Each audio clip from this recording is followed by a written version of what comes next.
Hello everyone, কি খবৰ? আমি এতিয়া আজি পঢ়িম পটাছিয়াম পাৰমাঙ্গানেট। ইয়াৰ আগত আমি এটা পঢ়িলো, হয়নে? K2 Cr2 O7 অলৰেডি পঢ়িলো, হয়নে? ক্ৰমেট আয়ন ডাইক্ৰমেট আয়ন এখিনি আগৰ ক্লাছত পঢ়িলো। আমাৰ কৰ পৰা আছে KMnO4. KMnO4 ৰ কি নাম বুলি কোৱা হয়? KMnO4, potassium পাৰমাঙ্গানেট। এটা মনত ৰাখিব লাগিব নামটো হা। অসমীয়াটো এবিলাক একেটাই হয়। অসমীয়াটো কেনেকৈ হ'ব? জাস্ট অসমীয়া লিখিলে হ'ল, বুজিছা? বেলেগ ইয়াত আসামিজ ট্ৰান্সলেট একো নাই, একেটাই হয়। তো আমি নামটো প্ৰথম কথা মনত ৰাখিব লাগিব। কেইবাৰমান লিখি দিবা মনত ৰৈ যাব। এতিয়া আমি পটাছিয়াম পাৰমাঙ্গানেটৰ কি পঢ়িম? প্ৰথম পঢ়িম প্ৰিপাৰেচন। যেনেকৈ আমি পটাছিয়াম ডাইক্ৰমেটৰ প্ৰিপাৰেচন পঢ়ি লৈছিলোঁ ক্ৰমাইটৰৰ পৰা, হয় নহয়? তেনেকৈ আমি পটাছিয়াম পাৰমাঙ্গানেটৰ প্ৰিপাৰেচন ক'ৰ পৰা আমি পালোঁ বস্তুটো, সেইটো পঢ়িব লাগিব। সেইটো পাইছোঁ আমি MnO2। এটা লিখা আছে চোৱা, প্ৰিপেয়াৰ্ড বাই MnO2। এতিয়া MnO2 এইটো কি হয়? পাইৰলুচাইড। কি বুলি কৈছোঁ? পাইৰলুচাইড। MnO2, O2 পৰা পাইছোঁ। এতিয়া কেনেকৈ পাইছোঁ? পাইৰলুচাইডক কি কৰিছোঁ? এলকালি মেটেল হাইড্ৰক্সাইড, ধৰি লওক KOH লৈছোঁ, আৰু in the presence of oxygen, অক্সিজেনৰ প্ৰেজেন্সত যেতিয়া বিক্ৰিয়া কৰিব দিছোঁ, তেতিয়া আমি পাইছোঁ K2MnO4। ইয়াৰ নামটো কি এতিয়া? পটাছিয়াম মাঙ্গানেট। এই পাৰটো নালাগে এবাৰ, ইয়াৰ নামটো হ'ব পটাছিয়াম মাঙ্গানেট। মানে কেনেকৈ হ'ব?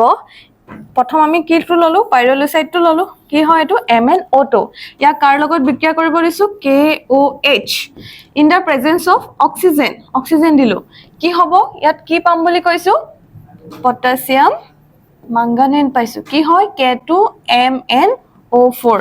সেমে হয় হেৰিটো দেখিবলৈ পটাছিয়াম মাঙ্গানেটৰ সৈতে পাৰমাঙ্গানেটৰ সৈতে, বাস ইয়াতে KMnO4 আছিলে, KMnO4 আছিলে, আৰু ইয়াতে কি হয়? K2MnO4।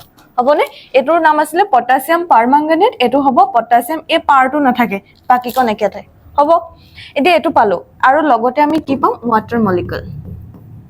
আৰু এইবিলাক বেলেন্স কৰাবোৰতো পাৰিমেই, হয় নহয়?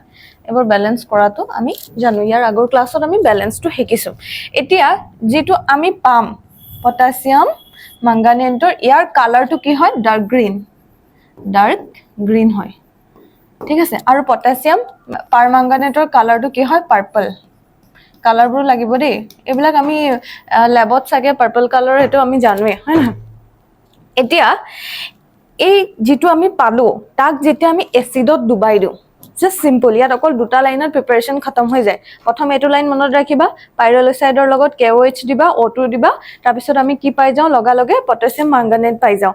তাৰপিছতে তাক যেতিয়া আমি এচিডত ডুবাই দিওঁ, এচিড হ'লে কি? এচিড কি হ'ব পাৰে? HCl হ'ব পাৰে, H2SO4 হ'ব পাৰে, হয়নে? এইবিলাকক আমি কেনেকৈ লিখোঁ? H+ হিচাপে লিখোঁ। এইটো কি হয়? আয়নিক ফৰ্ম হয়। এতিয়া আয়নিক ফৰ্ম দিব পাৰা, তেতিয়া মানে যোনটো এচিড এটা আছে আৰু হ'ব, যেতিয়া সেইটো এচিডত ডুবাই দিওঁ, লগালগে আমি এইটো পাই যাম। বুজি পালা?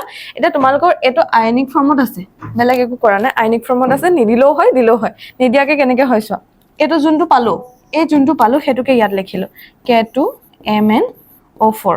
তাক কি কৰিম? এচিডত দুই দিম। এচিডটো কি হ'ব পাৰে? কৈছোঁ ন, এচিডক আমি আয়নিকত কি বুলি লিখোঁ? H+। তাৰপিছতে কি পাই যাম বুলি কৈছোঁ? এইটো পাই যাম। কি হয়? KMnO4+, আৰু এই বাকীখিনি পাম আৰু, হ'বনে? এইটোৱে। আৰু ইয়াত যে লিখিলে MnO4₂-, ইয়াততো K2MnO4 লিখা নাই, সেইটোহে লিখিছে। সেইটো মানে কি? সেইটো মানে হৈছে K2MnO4, ইয়াৰ আয়নিক ফৰ্মটো কি হয়? আয়নিক ফৰ্মটো কি হ'ব? MnO4, K2 হয় নহয়, গতিকে 2-, সেইটোকে লিখিছে MnO4₂-। চ' তোমালোকে MnO4₂- বুলিও দিব পাৰা, MnO4₂- বুলিও দিব পাৰা, বা K2টো লগাই দিব পাৰা, হ'ব? প্ৰিপাৰেচনৰ এই দুটা ষ্টেপ মনত ৰাখিলে খতম, হ'বনে? অ'কে। তো তোমালোকৰ কুৱেশ্যন ইয়াত কেনেকৈ আহিব পাৰে চাবা, এনেকৈ কুৱেশ্যন আহিব পাৰে চোৱা, describe the preparation of KMnO4. So কি হ'ব? Describe the preparation of KMnO4 হ'লে আমি ধুনীয়াকৈ এইকণ লিখি দিলে হৈ গ'ল, হ'ব? ইয়াত ধুনীয়াকৈ লিখিবা, আৰু কিমান মাৰ্কছ থাকে সেইটো চাবা, আৰু ৰিয়েকশ্যনকেইটা ধুনীয়াকৈ লিখিবা, হ'বনে? ইমানটো লিখিলে মাৰ্কছ পাই যাবা। অ'কে, এতিয়া আমি নেক্সট শ্লাইডত যাওঁ। কি আছে চাম। চ' আমি কি পাইছিলোঁ এতিয়া?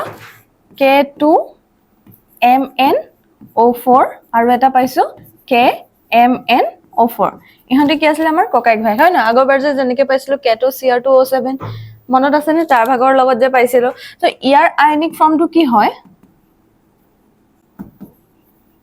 ইয়াৰ আয়নিক ফৰ্মটো কি হ'ব MnO4 2- আৰু ইয়াৰ আয়নিক ফৰ্মটো কি হ'ব MnO4- হ'ব নাই কাৰণ ইয়াত K2 আছে গতিকে এফালে 2- হ'ল ইয়াত অনলি K আছে গতিকে অকল মাইনাস হ'ল বুজি পাইছা এতিয়া ইহঁতি দেখিবলে কেনেকুৱা ষ্ট্ৰাকচাৰটো কেনেকুৱা হেতু কেতিয়াবা আকিব আহে কেনেকৈ হ'ব চোৱা ইয়াৰ ষ্ট্ৰাকচাৰটো আকিম MnO4 2- MnO4 2- টো দেখিবলে কেনেকুৱা হয় প্ৰথমতে Mn টো দি দিবা মাজত হল অক্সিজেন কেটা আছে 4টা অক্সিজেন আছে 1 2 3 4টা অক্সিজেনৰ কি অক্সিডেশন নাম্বাৰ 2 এ আছিল জেনাৰেলি বা ডাবল বন্ড ফৰ্ম কৰে কিন্তু ইয়াতে 2- আছে নাই মানে অক্সিজেন দুটাত মাইনাস আছে হল মানে ইলেক্ট্ৰন দুটা ওপৰত আছে কিন্তু দুটাতো নাই গতিকে ইয়াতে কি হ'ব ডাবল বন্ড আহিব হ'বনে আইৰছ 2- হৈ গলে এটো মাইনাস এটা ইয়াত এটা মাইনাস ইয়াত আৰু এটো হৈছে ষ্ট্ৰাকচাৰ এটো কেনেকুৱা হয় টেট্ৰাহাইড্ৰেল ম্যাগনেট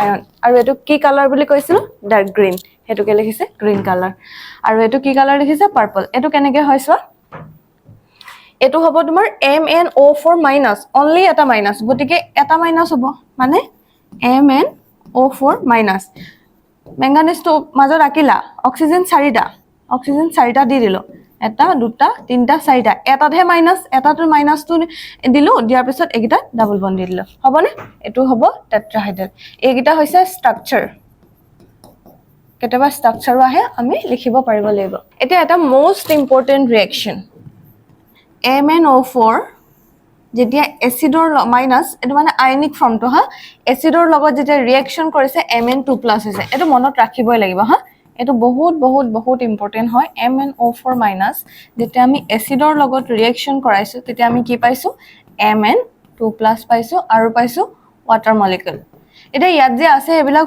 8 5 এবিলাক কি হয় একবাৰ আমি আগৰ ক্লাছত ডিসকাস কৰিছিলো যেতিয়া আমি পটাছিয়াম ডাইক্ৰোমেট পঢ়ি আছিল এতিয়া আমি পটাছিয়াম কি পঢ়ি আছো পাৰমাংগানেট পঢ়ি আছো এটোটো এবাৰ দেখাই দিছো চোৱা ইয়াত অক্সিজেন কেটা আছে ইয়াত অক্সিজেন কেটা আছে 4টা এটো ভিজিবল হোৱা নাই সকে ন অক্সিজেন কেটা আছে 4টা এতিয়া ইয়াত অক্সিজেন কেটা আছে এটা সমান হবলৈ হলে ইয়াত কি কৰিম আমি এটা 4 এটা দি দিম দিলুনে 4 দি দিয়াৰ লগলে অক্সিজেন 4টা হল অক্সিজেন 4টা হল কিন্তু ইয়াতে হাইড্ৰোজেন কেটা হৈ গল ইয়াতে 2 * 4 4 to the 8 গতিকে ইয়াতটো এটাহে আছে গতিকে ইয়াত লগালগ কি আহি যাব 8 আহি গল বুজি পাইছা হেতু কাৰণে ইয়াত 8H+ লিখিছে ইয়াত 4 লিখিছে বুজি পালা এটা 5 ইলেক্ট্ৰন টু কৰ পৰা আহিলে চ ইয়াতে কি সিম্বল আছে মাইনাস মানে এই MnO4 ৰ চাৰ্জ কিমান হয় -1 ইয়াতে 8H+ মানে কিমান হয় +8 ইকুৱেল টু কিমান আছে আমাৰ +7 ইয়াৰ চাৰ্জ কিমান পালো আমি +7 ইয়াত চাম Mn2+ মানে ইয়াতে আছে +2 আৰু H2 এটা নিউট্ৰেল মলিকিউল হয় সো ইয়াৰে কোনো ধৰণৰ চাৰ্জ নাই সো +2 এফালে আছে +7 এফালে আছে +2 এতিয়া আমি যদি ব্যালেন্স কৰিবলে হয় সমান কৰিবলে হয় ইয়াতে আমি কি কৰিব লাগিব -5 এটা যদি কৰি দিও তেতিয়া 2 হ'ব নাই 2 = 2 সমান হৈ যাব গতিকে আমি গম পাইছো ইয়াৰ পৰা আমি কি কৰিব লাগিব 5 এটা কমাব লাগিব 5 টো কমাবলে আমি কি ওয়ে ইউজ কৰিছিলো 5টা ইলেক্ট্ৰন দি দিম কাৰণ ইলেক্ট্ৰন এটা ইয়াত মাইনাস কৰি ৰাখাইছো ইয়াত প্লাস কিয় কৰিলো ইলেক্ট্ৰন নিজে নেগেটিভ চাৰ্জ হয় হয় নহয় সো 5টা ইলেক্ট্ৰন দি দিয়াৰ লগে লগে ইয়াত কি হৈ গল 2 হৈ গল আৰু এফালে 2 হৈ গল সো ইয়াতে আহি গল 5টা ইলেক্ট্ৰন